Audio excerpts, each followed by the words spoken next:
ಓಂ ತದೇತತ್ಸಹಸ್ರಂ ತತ್ಸರ್ವಂ ತಸ್ಯ ಮೇನ್ನಂ ಮಿತ್ರಂ ದಕ್ಷಿಣಂ ಸದಿತಿ ಪ್ರಾಣಃ ಪರೋಕ್ಷಪ್ರಿಯಾ ಇವ ಹಿ ದೇವಾಃ ಪರೋಕ್ಷಪ್ರಿಯಾ ಇವ ಹಿ ದೇವಾಃ. ಓಂ ಸರ್ವದರ್ಶನಾಯ ನಮಃ. ಓಂ ಗವ್ಯಾ ತೃತ್ಸುಭ್ಯೋ ಅಜಗನ್ಯುಧಾ ದೃಂ ತುರಾಧ್ಯ ಅದಿತಿಂ ಶ್ರೇವಯಂತೋ ಚೇತಸೋ ಬೀಜಗೃಭ್ರೇ ಪರುಷ್ಣೀಂ ಮನ್ಹಾ ವಿವ್ಯಕ್. ಶ್ರೀ ಗುರುಭ್ಯೋ ನಮಃ. ಮಹಾಭಾರತದ ಅನುಶಾಸನ ಪರ್ವದ 355ನೇ ಭಾಗ ಇದು. ನಾವೀಗ ನೋಡ್ತಾ ಇರುವಂಥದ್ದು 97ನೇ ನಾಮ ವಿಷ್ಣು ಸಹಸ್ರನಾಮ ಸ್ತೋತ್ರದಲ್ಲಿ ಸರ್ವದರ್ಶನ ಅನ್ನುವಂಥ ನಾಮ. ಅದಕ್ಕೆ ಸಂಬದ್ಧವಾದಂತಹ ಬೃಹತಿ ಮಂತ್ರವನ್ನು ಕೂಡ ನೋಡೋರಿದ್ದೇವೆ.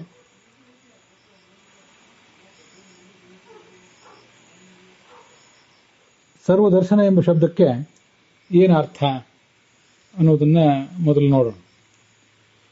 ಸರ್ವದರ್ಶನ ಅಂದ್ರೂ ಸರ್ವಜ್ಞ ಅಂದ್ರೂ ಬೇರೆ ಏನಲ್ಲ, ಎಲ್ಲವನ್ನೂ ನೋಡಬಲ್ಲವನು. ಮತ್ತೆ ಸರ್ವ ಅಂದ್ರೆ ಎಲ್ಲರಿಗೂ ಜ್ಞಾನವನ್ನು ಕೊಡುವಂಥವನು, ಎಲ್ಲ ಕಡೆ ತನ್ನ ಕಣ್ಣುಗಳಿದ್ದವನು. ಹೀಗೆ ಅನೇಕ ಅರ್ಥಗಳು ಆ ಸರ್ವದರ್ಶನ ಎಂಬ ಶಬ್ದಕ್ಕೆ ಆಗ್ತವೆ. ಎಲ್ಲ ಕಡೆ ಕಣ್ಗಳಿದ್ದವನು, ಮತ್ತೆ ಜ್ಞಾನಿಗಳಾದಂಥ ಎಲ್ಲರನ್ನೂ ಕೂಡ ಮುನ್ನಡೆಸುವಂಥವನು, ಸರ್ವಶಾಸ್ತ್ರಗಳ ವೇದ ಪುರಾಣಾದಿ ಸರ್ವಶಾಸ್ತ್ರಗಳ ದರ್ಶನಗಳು ಅಂದರೆ ಶಾಸ್ತ್ರಗಳು, ಅವುಗಳ ಮುಖ್ಯಾರ್ಥ ಇವನು ಅಂತ ಹೀಗೆ ಅದಕ್ಕೆ ಅರ್ಥ ಆಗ್ತದೆ.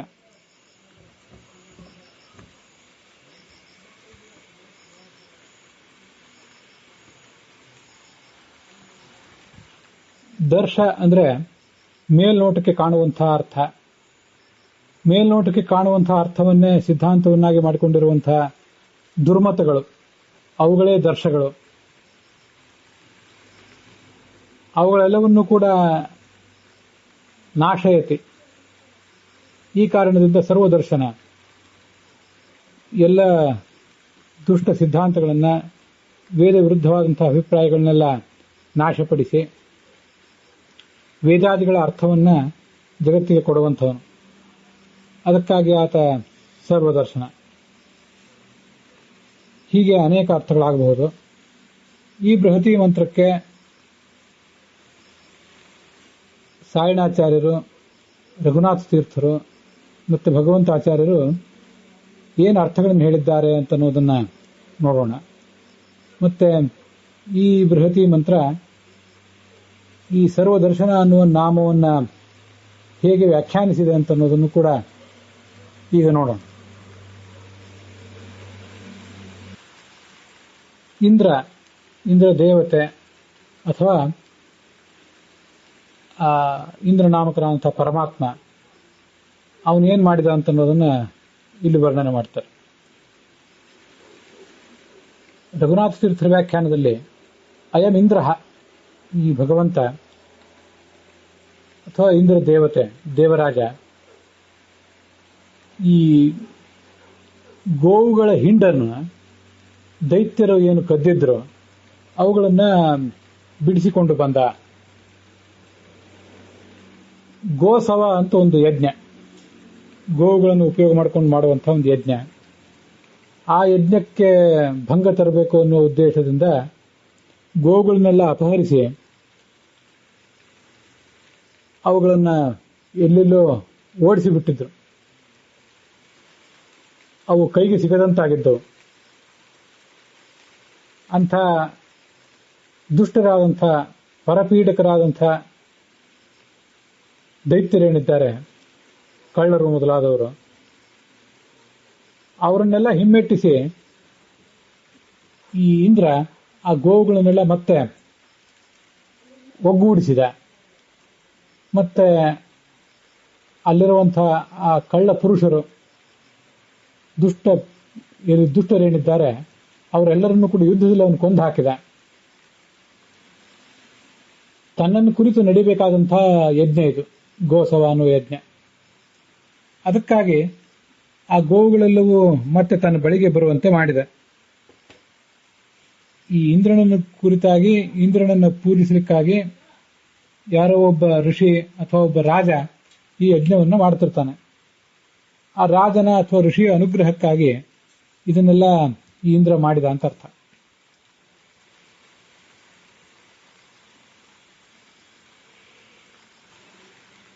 ಮುಂದೆ ನಮಗೆ ಕಾಣಿಸುವಂತಹ ಶಬ್ದಗಳು ದುರಾಧ್ಯ ಅಚೇತಸಃ ಅಂತ ಹೇಳಿ. ದುಷ್ಟ ಮನಸ್ಸಿನವರು, ತತ್ವಜ್ಞಾನ ಶೂನ್ಯರು, ಯಥಾರ್ಥ ಜ್ಞಾನವಿಲ್ಲದವರು. ಆಧಿ ಅಂದ್ರೆ ಮನೋರೋಗ, ದುಷ್ಟವಾದಂತಹ ಮನಸ್ಸು ಇದ್ದವರು. ದುರಾಧಯ ಅಂತ ಪ್ರಥಮ ವಿಭಕ್ತಿ ಬಹುವಚನ, ಅದನ್ನೇ ದುರಾಧ್ಯ ಅಂತ, ಆಧಯ ಇದ್ದದನ್ನು ಆಧ್ಯ ಅಂತ ಮಾಡ್ಕೊಂಡಿದ್ದಾರೆ ಅಷ್ಟೇ ವೇದದಲ್ಲಿ. ಇಂಥ ಕೆಲವು ದುಷ್ಟರು, ವಕ್ಷ್ಯಮಾಣ ಕವಿಪ್ರಭೃತಯ ಅಸುರಾಹ ಪಶುಷ್ಕವಿ ಅಶಯತ್ ಚಾಯಮಾನ ಅಂತ ಮುಂದಿನ ಮಂತ್ರದಲ್ಲಿ ಹೇಳ್ತಾರೆ. ಅವರೆಲ್ಲರೂ ಕೆಲವರು ದುಷ್ಟರಾದಂತಹ ದೈತ್ಯರು. ಆ ದೈತ್ಯರು ಈ ಇಂದ್ರನ ಭಕ್ತರಾದಂತಹ ಸುದಾಸ ಮೊದಲಾದ ರಾಜರ ಉಪದ್ರವ ಮಾಡಲಿಕ್ಕಾಗಿ, ರಾಜರಿಗೆ ಉಪದ್ರವ ಕೊಡ್ಲಿಕ್ಕಾಗಿ ಅನೇಕ ಉಪಟಳಗಳನ್ನು ಮಾಡ್ತಾರೆ. ರಾಜರು ತನ್ನ ರಾಜ್ಯದಲ್ಲಿರುವಂತಹ ಪ್ರಜೆಗಳ ಅನುಕೂಲಕ್ಕಾಗಿ ಕೋಟೆ, ಕೊತ್ತಲ, ಕೆರೆ ಇತ್ಯಾದಿಗಳನ್ನು ನಿರ್ಮಿಸಿರ್ತಾರೆ. ನದಿಗಳಿಗೆ ಸರಿಯಾದ ಕಾಲುವೆಗಳನ್ನು, ನದಿಗಳಿಗೆ ಅದರ ದಡಗಳನ್ನು ಸುರಕ್ಷಿತವಾಗಿ ಇರುವಂತೆ ಇಟ್ಟಿರ್ತಾರೆ. ಇದರಿಂದ ಪ್ರಜೆಗಳಿಗೂ ರಾಜ್ಯಕ್ಕೂ ಕ್ಷೇಮ. ಆದರೆ ಈ ಕೆಲವು ದುಷ್ಟರು, ದೈತ್ಯರು ಆ ಪರುಷ್ಣಿ ನದಿಯನ್ನು, ಪರುಷ್ಣಿ ಎನ್ನುವ ಹೆಸರಿನ ನದಿಯನ್ನು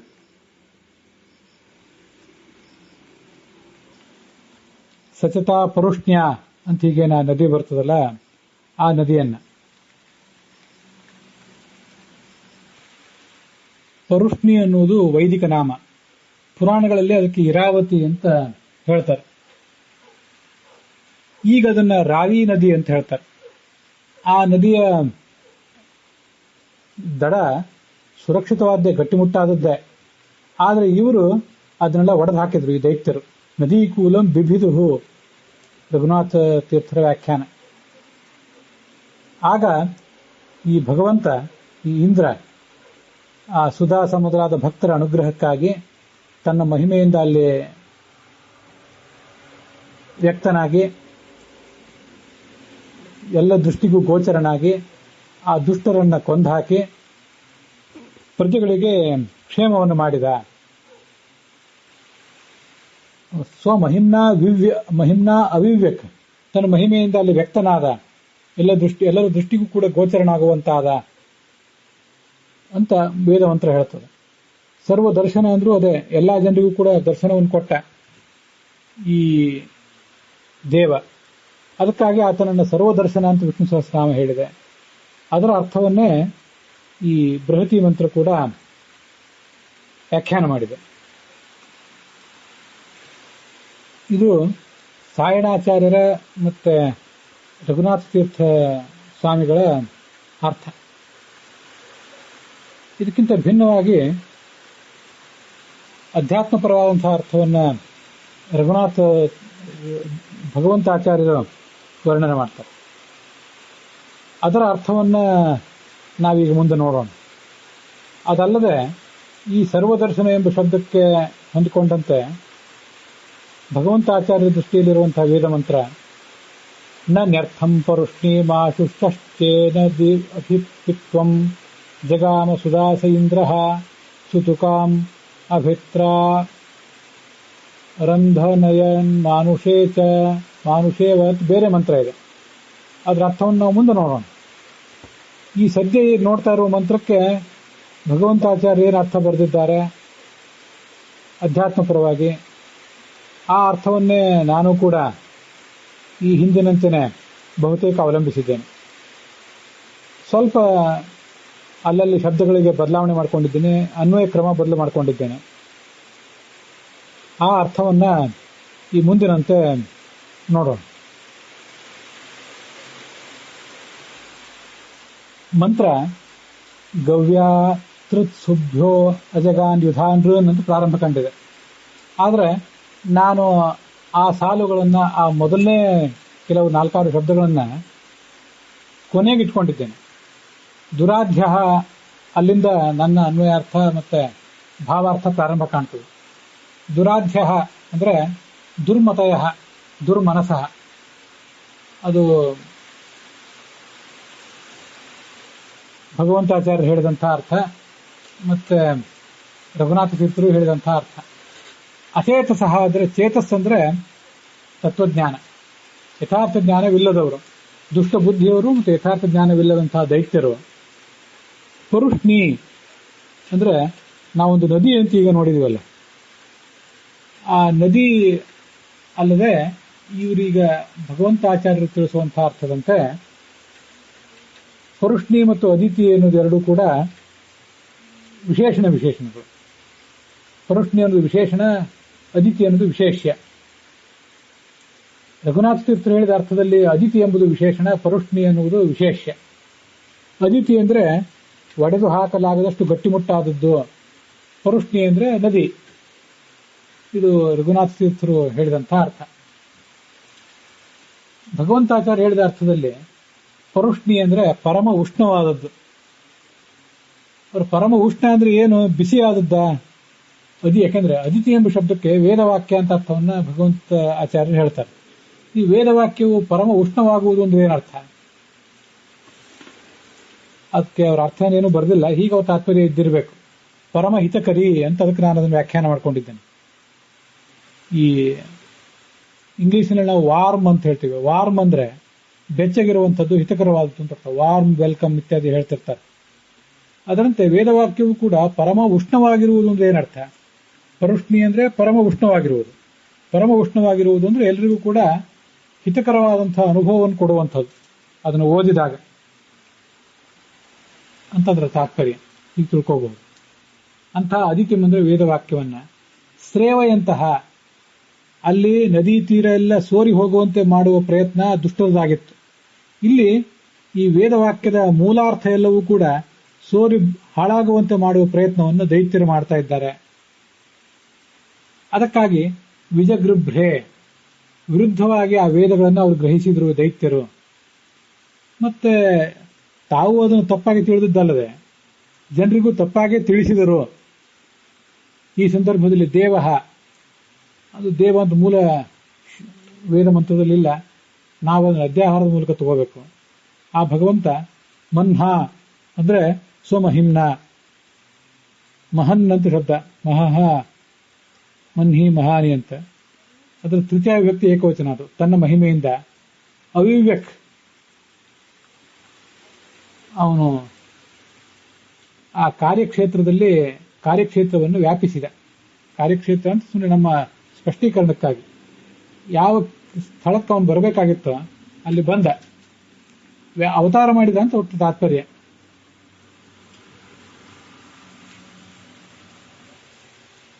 ವ್ಯಕ್ತ ಸರ್ವದೃಷ್ಟಿಗೋಚರ ಅಭವತ್,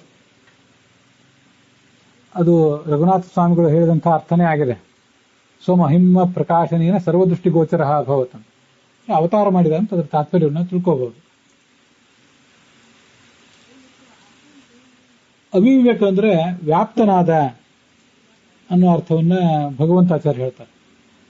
ನಾನಿಲ್ಲಿ ಎಲ್ಲರ ದೃಷ್ಟಿಗೂ ಗೋಚರನಾಗುವಂತೆ ಅವತರಿಸಿದ ಅನ್ನೋ ಅರ್ಥವನ್ನು ಇಟ್ಕೊಂಡಿದ್ದೇನೆ. ಮತ್ತೆ ಅವನೇನ್ ಮಾಡಿದ? ಗವ್ಯ ಅಂದ್ರೆ ಗವ್ಯಾನಿ. ಗವ್ಯ ಅಂತ ವೈದಿಕ ಶಬ್ದ, ಅದಕ್ಕೆ ಗವ್ಯಾನಿ ಅಂತ ಲೌಕಿಕ ಸಂಸ್ಕೃತದಲ್ಲಿ ಶಬ್ದ ಆಗ್ತದೆ. ಗವ್ಯ ಅಂದ್ರೆ ವೇದಗಳ ರಾಶಿ. ಗೋವು ಅಂದ್ರೆ ನೀರು ಹೌದು, ಕಿರಣ ಹೌದು, ವೇದಗಳು ಹೌದು. ಅವುಗಳ ರಾಶಿಗಳನ್ನ ತೃತ್ಸುಭ್ಯ, ತೃತ್ಸುಗಳು ಅಂದ್ರೆ ಹಿಂಸಕರು. ಅದೇ ಅರ್ಥವನ್ನೇ ರಘುನಾಥ ತೀರ್ಥರು ಮತ್ತೆ ಭಗವಂತಾಚಾರ್ಯ ಇಬ್ರು ಹೇಳ್ತಾರೆ. ಅಂತಹ ದೈತ್ಯರಿಂದ, ದುಷ್ಟರಿಂದ, ಅಜಗನ್ ವೈದಿಕ ಶಬ್ದ, ಅಗಮತ್ ಅಂತ ಲೌಕಿಕ ಸಂಸ್ಕೃತ ಶಬ್ದ, ಅದಕ್ಕೆ ಅಗಮಯತ್ ಅಂತ ಅರ್ಥ. ದೈತ್ಯರ ಕೈಯಿಂದ ಅದನ್ನ ಹೊರಬರುವಂತೆ ಮಾರಿದ.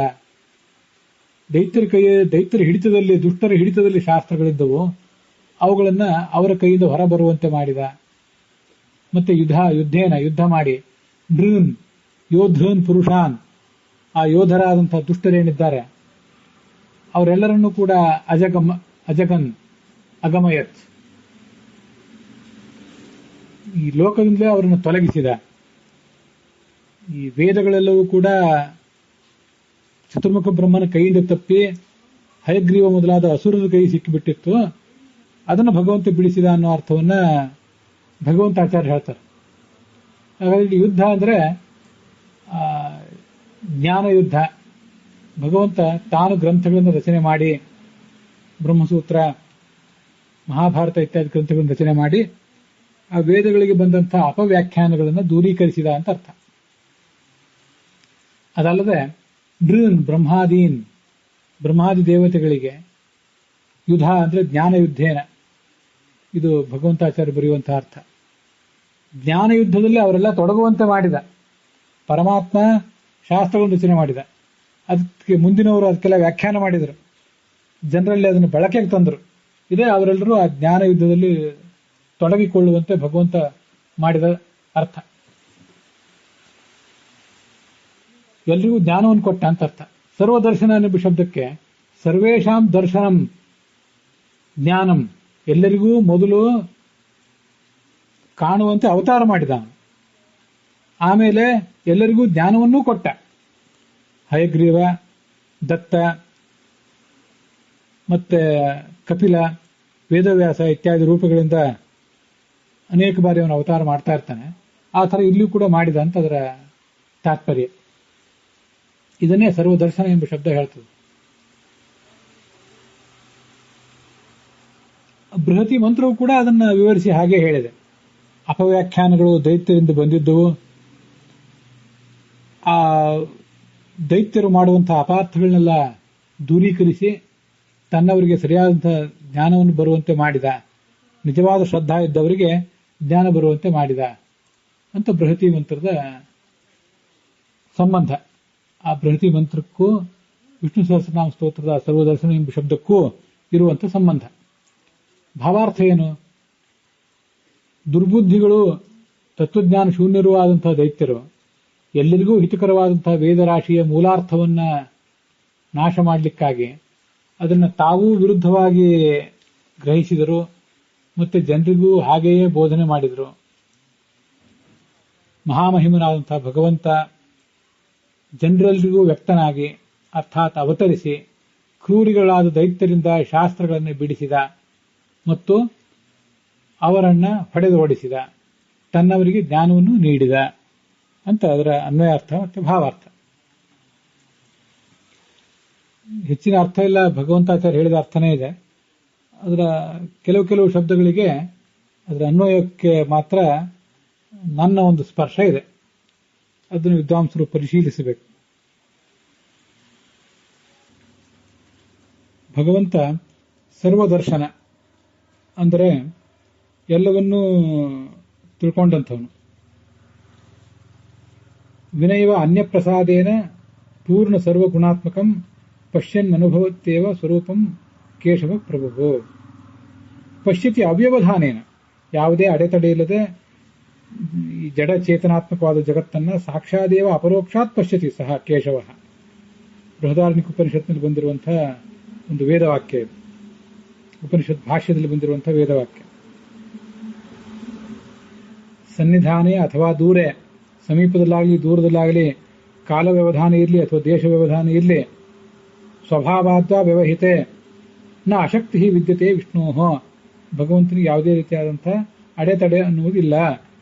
ನಿತ್ಯ ಅವ್ಯವಹಿತತ್ವತಃ ಅಂತ ತಾತ್ಪರ್ಯ ನಿರ್ಣಯದಲ್ಲಿ ಬರುವಂತಹ ಮತ್ತೊಂದು ಮಾತು, ಮಹಾಭಾರತ ತಾತ್ಪರ್ಯ ನಿರ್ಣಯದಲ್ಲಿ.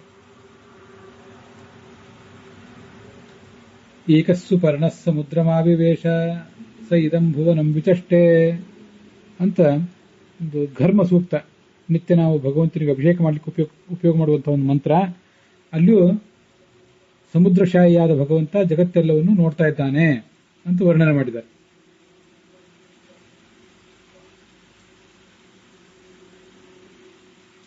ಐತರೇಯ ಉಪನಿಷತ್ ಭಾಷ್ಯದಲ್ಲಿ ಆ ಮಂತ್ರವನ್ನು ಉದ್ಧರಿಸಿದ್ದಾರೆ. ಅದಕ್ಕೆ ಭಾಷ್ಯ ಹೇಳುವಾಗ ಸರ್ವಂ ಪಶ್ಚಾತ್ಯಸೌ ದೇವ ಪೂರ್ಣ ಅಕುಂಠೇನ ಚೇತಸ, ಯಾವುದೇ ಅಡೆತಡೆ ಇಲ್ಲದ ಮನಸ್ಸಿನಿಂದ ಇದೆಲ್ಲವನ್ನೂ ನೋಡಬಲ್ಲವನು. ಸರ್ವ ದರ್ಶನ, ಎಲ್ಲವನ್ನೂ ನೋಡಬಲ್ಲವನು ಅಂತ ಅರ್ಥ. ಸರ್ವ ಎಂಬ ಶಬ್ದವನ್ನು ಪ್ರತ್ಯೇಕವಾಗಿ ಇಟ್ಕೊಂಡು ಸರ್ವ ಅಂದ್ರೆ ಗುಣಪೂರ್ಣ ಅಂತ ಅರ್ಥ, ದರ್ಶನ ಅಂದ್ರೆ ಜ್ಞಾನ ಸ್ವರೂಪ ಅಂತ ಅರ್ಥವನ್ನು ಮಾಡಬಹುದು. ಸರ್ವ ಪೂರ್ಣ ಸಮುದ್ದಿಷ್ಟ, ಸರ್ವ ವಿಶ್ವ, ಈ ಎಲ್ಲಾ ಶಬ್ದಗಳಿಗೂ ಒಂದೇ ಅರ್ಥ.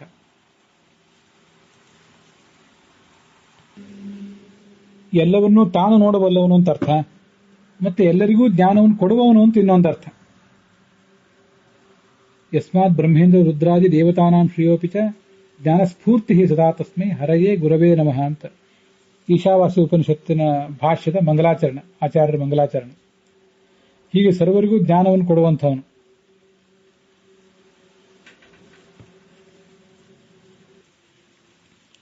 ಮುಖ್ಯ ಪ್ರಾಣನಿಗೆ ದರ್ಶತ ಅಂತ ಒಂದು ಶಬ್ದ ಇದೆ. ಅದು ಬಳಿತಾ ಸೂಕ್ತಿ ಇತ್ಯಾದಿ ಕಡೆ ಕಂಡು ಬರ್ತದೆ. ಹಾಗೇನೆ ಸರ್ವದರ್ಶರು ಅಂದ್ರೆ ಚತುರ್ಮುಖ ಬ್ರಹ್ಮಾದಿಗಳು, ಎಲ್ಲವನ್ನೂ ಬಲ್ಲಂಥವರು. ಅವರನ್ನ ಮೋಕ್ಷದ ಕಡೆಗೆ ಮುನ್ನಡೆಸುವಂಥವನು.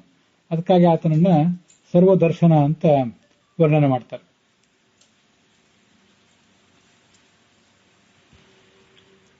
ಸರ್ವದರ್ಶನ ಶಬ್ದಕ್ಕೆ ಲಕ್ಷಾಲಂಕಾರದಲ್ಲಿ ಏನೂ ಅರ್ಥವನ್ನು ಹೇಳಿಲ್ಲ.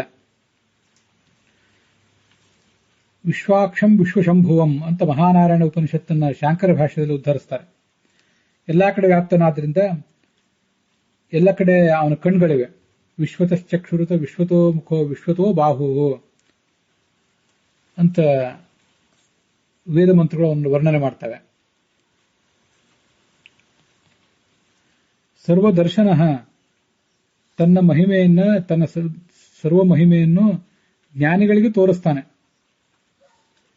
ತಸ್ಯೈಷ ಆತ್ಮ ವಿವೃಣತೆ ತನುಂ ಸ್ವಾಮ್ ಅಂತ ಮುಂಡಕ ಉಪನಿಷತ್ತಿನ ಮಾತನ್ನ ಪರಾಶರ ಭಟ್ಟರು ವ್ಯಾಖ್ಯಾನ ಮಾಡ್ತಾರೆ. ಮಹಿಮಾನಂ ಸರ್ವಸಹಂ ಸರ್ವೇಷಾಂ ತೇಷಾಂ ದರ್ಶಯತೀತಿ ಸಹ ಸರ್ವದರ್ಶನ ಆಖ್ಯಾತಃ ನವಾರಣೋ ಲೋಚನಪ್ರದಃ. ತನ್ನ ಮಹಿಮೆಯನ್ನ ಎಲ್ರಿಗೂ ಕೂಡ ತೋರಿಸುವಂಥವನು. ಇನ್ನೊಂದು, ಪ್ರತಿಯೊಬ್ಬರಿಗೂ ಕೂಡ ಪ್ರತಿಯೊಂದನ್ನು ತೋರಿಸುವವನು ಅನ್ನೋ ಅರ್ಥವನ್ನು ನಾವು ಮಾಡಬಹುದು. ಅದು ಹೇಗೆ? ಚತುರ್ಮುಖಾದಿಗಳಿಗೆ ಭಗವಂತ ಏನನ್ನು ತೋರಿಸ್ತಾನೆ, ಯಾವ ಜ್ಞಾನವನ್ನು ಕೊಡ್ತಾನೆ, ಆ ಜ್ಞಾನ ನಮಗೂ ಇದೆಯಾ ಅಂತ ಒಂದು ಪ್ರಶ್ನೆ ನಮಗೆ ಬರಬಹುದು. ಅದಕ್ಕೆ ಅನುವ್ಯಾಖ್ಯಾನ ಹೇಳುವಂತೆ ತತ್ರ ಅಖಿಲಸ್ಯ ವಿಜ್ಞಪ್ತಿ ಸಮ್ಯಕ್ ಬ್ರಹ್ಮಣ ಏವ. ಪೂರ್ಣ ಪ್ರಮಾಣದ ಸರ್ವಜ್ಞತ್ವ ಅನ್ನೋದು ಚತುರ್ಮುಖ ಬ್ರಹ್ಮನಿಗೆ ಮಾತ್ರ ಇದೆ. ತದನ್ಯೇಷಾಂ ಯಥಾಯೋಗಂ ಅಖಿಲ ಜ್ಞಪ್ತಿರಿಷ್ಯತೆ. ಚತುರ್ಮುಖ ಬ್ರಹ್ಮನಿಂದ ಕೆಳಗೆ ಬಂದಂತೆ ಪ್ರತಿಯೊಬ್ಬ ಜೀವನಿಗೂ ಅವನವನ ಯೋಗ್ಯತೆಗೆ ತಕ್ಕಂತೆ ಸರ್ವಜ್ಞತ್ವ. ಆದ್ರಿಂದ ನನ್ನ ಮಟ್ಟಿನ ಸರ್ವಜ್ಞತ್ವವನ್ನ ನನಗೆ ಕೊಡ್ತಾನೆ ಭಗವಂತ. ನಾನೇನನ್ನು ನೋಡ್ಬೇಕಾಗಿದೆಯೋ ಅದನ್ನು ನನಗೆ ತೋರಿಸ್ತಾನೆ. ಮತ್ತೊಬ್ರು ಮತ್ತೇನನ್ನು ನೋಡ್ಬೇಕಾಗಿದೆಯೋ ಅವ್ರಿಗೆ ಅದನ್ನು ತೋರಿಸ್ತಾನೆ. ಹೀಗೆ ಸರ್ವರಿಗೂ, ಸರ್ವ ಸದ್ಭಕ್ತರಿಗೂ ಕೂಡ ಸರ್ವವನ್ನು ಅವರವರು ಏನೇನು ನೋಡ್ಬೇಕಾಗಿದೆಯೋ ಆ ಸರ್ವವನ್ನ ದರ್ಶನ ತೋರಿಸುವವನು ಅಂತ ಅನುವ್ಯಾಖ್ಯಾನದ ಬೆಳಕಿನಲ್ಲಿ ಅದಕ್ಕೆ ಅರ್ಥ ಮಾಡಬಹುದು. ಸತ್ಯಸಂಧ ಸ್ವಾಮಿಗಳ ವ್ಯಾಖ್ಯಾನದ ದೃಷ್ಟಿಯಿಂದ ಸರ್ವ ವಿಷಯಕವಾದ ಜ್ಞಾನವುಳ್ಳವನು ಅಂತ ಉಳಿದವರೆಲ್ಲರೂ ಹೇಳುವಂತಹ ಅರ್ಥವನ್ನು ಅವರು ಹೇಳಿದ್ದಾರೆ. ಮತ್ತೆ ರುದ್ರನಿಗೂ ಕೂಡ, ಸರ್ವ ಅಂದ್ರೆ ರುದ್ರ, ಆ ರುದ್ರನಿಗೂ ಜ್ಞಾನವನ್ನ ಕೊಡುವಂಥವನು. ಸರ್ವ ದರ್ಶಗಳು, ದರ್ಶ ಅಂದ್ರೆ ಅಮಾವಾಸ್ಯೆಗಳು, ಆ ಅಮಾವಾಸ್ಯೆಯ ಪರ್ವಕಾಲದಲ್ಲಿ ಹವಿಸ್ಸು ಮೊದಲಾದವುಗಳನ್ನ ತಾನು ಸ್ವೀಕಾರ ಮಾಡಿ ಉಳಿದವರಿಗೂ ಕೂಡ ಕೊಡುವಂಥವನು ಅಂತ ಅರ್ಥ.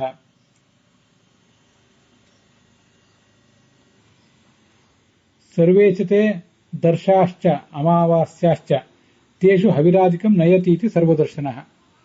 ಹೀಗೆ ಅಮಾವಾಸ್ಯೆಯ ಕಾಲದಲ್ಲಿ ವಿಶೇಷವಾಗಿ ಸನ್ನಿಹಿತನಾಗಿದ್ದು ಭಕ್ತರ ಪೂಜೆಯನ್ನು ಸ್ವೀಕಾರ ಮಾಡಿ ಅವರು ಕೊಡುವಂತಹ ಆಹುತಿಗಳನ್ನು ಪಿತೃದೇವತೆಗಳಲ್ಲಿ ಅಂತರ್ಗತನಾಗಿದ್ದು ಆಹುತಿ ಸ್ವೀಕಾರ ಮಾಡುವನು ಅಂತ ಅರ್ಥ. ಸತ್ಯಸಂಧ ಸ್ವಾಮಿಗಳು ಅದನ್ನು ವರ್ಣನೆ ಮಾಡ್ತಾರೆ. ಹೀಗೆ ಸರ್ವದರ್ಶನ ಅನ್ನೋ ಶಬ್ದ ತುಂಬಾ ಸುಂದರವಾದಂತಹ ಶಬ್ದ. ಯಾರಾದರೂ ಮಕ್ಕಳಿಗೆ ಇಡ್ಲಿಕ್ಕೂ ತುಂಬಾ ಸುಂದರವಾದಂತಹ ಶಬ್ದ. ಮತ್ತೆ ಸರ್ವ ಅಂದ್ರೆ ಪ್ರತಿಯೊಬ್ಬ ಜೀವ, ಸಾತ್ವಿಕ, ರಾಜಸ, ತಾಮಸ ಮೊದಲಾದ ಪ್ರತಿಯೊಂದು ಜೀವ, ಅದರ ಆ ಜೀವನ ಸರ್ವ, ಈ ಹಿಂದಿನ ಸರ್ವ ಅಂದ್ರೆ ಎಲ್ಲಾ ಜನ್ಮಗಳು, ಈ ಹಿಂದಿನ, ಈಗಿನ, ಮುಂದಿನ ಎಲ್ಲಾ ಜನ್ಮಗಳು. ಈ ಸರ್ವ ಅನ್ನೋ ಶಬ್ದ ಹೇಗೆ ಅನ್ವಯ ಕಾಣ್ತದೆ ಅನ್ನೋದನ್ನು ನೋಡಿ. ಎಲ್ಲಾ ಜೀವರ ಎಲ್ಲಾ ಜನ್ಮಗಳ ತಿಳುವಳಿಕೆ ಇರೋದು ಇವನಿಗೆ, ಭಗವಂತನಿಗೆ ಗೊತ್ತಿದೆ. ಅದು ಹಿನ್ನೆಲೆ ಮುನ್ನೆಲ್ಲವೂ ಎಲ್ಲವೂ ಅವನಿಗೆ ಗೊತ್ತು. ಆದ್ರಿಂದ ಅವರವರಿಗೆ ಏನೇನು ಕೊಡಬೇಕೋ ಅದನ್ನೆಲ್ಲ ಕೊಡ್ತಾನೆ. ಯಾರಿಗೆ ಏನು ತತ್ವಜ್ಞಾನವನ್ನು ಕೊಡಬೇಕೋ ಆ ತತ್ವಜ್ಞಾನವನ್ನು ಕೊಡ್ತಾನೆ. ಮತ್ತೆ ಅವರನ್ನ ದರ್ಶನ ಅಂದ್ರೆ ಮುಕ್ತಿಗೆ ಕರ್ಕೊಂಡು ಹೋಗುವಂಥವನು ಕೂಡ ಹೌದು. ಅವರನ್ನು ಸರ್ವಜ್ಞರನ್ನಾಗಿ ಮಾಡಿ, ಅವರವ್ರ ಯೋಗ್ಯತೆಗೆ ತಕ್ಕಂತೆ ಅವರನ್ನು ಸರ್ವಜ್ಞರನ್ನಾಗಿ ಮಾಡಿ ಅವರೆಲ್ಲರನ್ನು ಮುಕ್ತಿಗೆ ಕರೆದುಕೊಂಡು ಹೋಗುವಂಥವನು ಕೂಡ ಈ ಭಗವಂತ. ಹಾಗಾಗಿ ಸರ್ವದರ್ಶನ ಎಂಬ ಶಬ್ದ ನಮಗೆ ಕೊಡುವ ಸಂದೇಶ ಏನು? ಅನುವ್ಯಾಖ್ಯಾನ ಹೇಳುವಂತೆ, ಯಥಾಶಕ್ತಿ ಅಖಿಲಾನ್ ವೇದಾನ್ ವಿಜ್ಞಾಯ ಉಪಾಸನಂ ಭವೇತ್ ತತ್ರಾಖಿಲಸ್ಯ ವಿಜ್ಞಪ್ತಿ ಸಮ್ಯಕ್ ಬ್ರಹ್ಮಣ ಏವ ಹಿ ತದನ್ಯೇಷಾಂ ಯಥಾಯೋಗಂ ಅಖಿಲ ಜ್ಞಪ್ತಿರಿಷ್ಯತೆ ತಾವತೋಪಾಸನ ಯೋಗ್ಯ ಭವೇತ್ ಏವ ಅಖಿಲ ಪುಮಾನ್. ಸರ್ವವೇದಾಂತ ಪ್ರತ್ಯಾಧಿಕರಣದಲ್ಲಿ 3ನೇ ಅಧ್ಯಾಯ 3ನೇ ಪಾದದಲ್ಲಿ ಅದನ್ನು ಹೇಳ್ತಾರೆ. ಪ್ರತಿಯೊಬ್ಬನೂ ಕೂಡ ತನ್ನ ತನ್ನ ಶಕ್ತಿಗನುಸಾರವಾಗಿ ಎಲ್ಲವನ್ನೂ ಅಧ್ಯಯನ ಮಾಡಿ ಆ ಬಳಿಕವೇ ಧ್ಯಾನ ಮಾಡಬೇಕು. ಶ್ರವಣ, ಮನನ, ಮುಂದೆ ಧ್ಯಾನ. ಎಲ್ಲ ಪೂರ್ಣವಾಗಿ ತಿಳ್ಕೊಳ್ಳಿಕ್ಕೆ ಸಾಧ್ಯ ಇರುವುದು ಬ್ರಹ್ಮನಿಗೆ ಮಾತ್ರ. ಉಳಿದಂಥ ನಮ್ಮಂಥವರಿಗೆ ನಮ್ಮ ಶಕ್ತಿಗೆ ಅನುಗುಣವಾಗಿ ಮಾತ್ರ ಸರ್ವಜ್ಞತ್ವವನ್ನು ಪಡೆಯಲಿಕ್ಕೆ ಸಾಧ್ಯ. ಆದರೂ ನಮ್ಮ ಶಕ್ತಿಗೆ ಅನುಗುಣವಾಗಿ ಆದರೂ ನಾವು ಪಡೆಯಬೇಕಾದ ಸರ್ವಜ್ಞತ್ವ ಏನಿದೆ ಅದು ಸರ್ವಜ್ಞನಾದಂತಹ ಸರ್ವದರ್ಶನಾದಂತಹ ಭಗವಂತನನ್ನ ಸರ್ವದರ್ಶನ ಅಂತ ಬಿಂಬನಾದ ಅವನನ್ನು ಉಪಾಸನೆ ಮಾಡಿದಾಗ ಪ್ರತಿಬಿಂಬನಿಗೂ ಕೂಡ ಆ ಸರ್ವದರ್ಶನ ಸರ್ವಜ್ಞತ್ವ ಅನ್ನೋದು ಪ್ರಾಪ್ತವಾಗಲಿಕ್ಕೆ ಸಾಧ್ಯ. ಅದರಂತೆ ಉಪಾಸನೆ ಮಾಡಿ ಧ್ಯಾನ ಮಾಡಿ ಮುಂದೆ ಭಗವಂತನ ಪಡೀಲಿಕ್ಕೆ ಸಾಧ್ಯ ಅಂತ ಆ ಶಬ್ದದಿಂದ ನಾವು ತಿಳ್ಕೊಳ್ಬೇಕು. ಅಲ್ಲಿಗೆ ಈ ಸರ್ವದರ್ಶನ ಎಂಬ ಶಬ್ದದ ವ್ಯಾಖ್ಯಾನ ಮತ್ತು ಅದಕ್ಕೆ ಸಂಬದ್ಧವಾದ ಬೃಹತಿ ಮಂತ್ರದ ವ್ಯಾಖ್ಯಾನ ಕೂಡ ಸಮಾಪ್ತವಾಗಿದೆ.